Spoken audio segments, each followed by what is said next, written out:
So the idea of this amnesty is twofold, because now what is happening, as you've no doubt read, I'm sure you've never experienced it, but you've no doubt read it, that governments are starting to get their act together. And what's happening, they're starting to share information, tax information. And the difficulty there is how on earth do you prove that amount? How do you prove it? You know, for example, somebody might inherit money from an overseas relative. That's not illegal. And they put it in the bank. Then they add their travel allowance to it, and that is illegal. There's a war taking place out there. There's a serious battlefield, and there are two camps.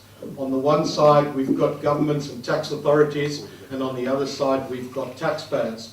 I'm going to take you, along with Sonal, on a whistle-stop tour of the major issues that are currently taking place in international tax. My personal view is that the international tax bill has completely changed, and it will continue to do so. Tax has been in the headlines in a manner few could have foreseen, even a year or two ago.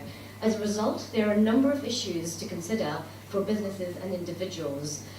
I cannot finish this talk without mentioning the most recent scandal, and just when we thought things couldn't get any worse, we have the Panama Papers. The real reason why you have a trust is asset protection.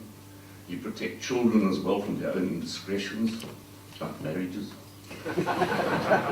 And unassociated with tax, good reasons. So what am I going to talk about? You're only a little bit later. But the first thing is, it's a good starting off point. What is a trust?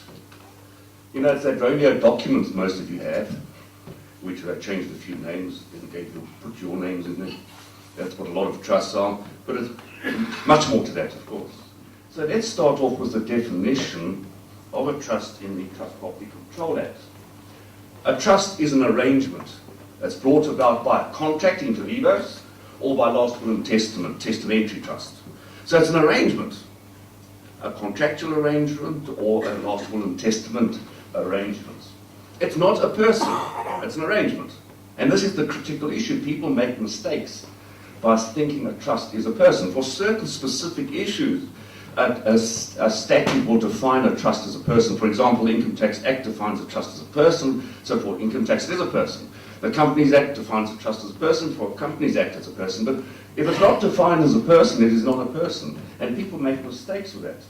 And then the critical thing, this is your family protection type of trust, where ownership and control is with trustees, and they control and own on behalf of beneficiaries.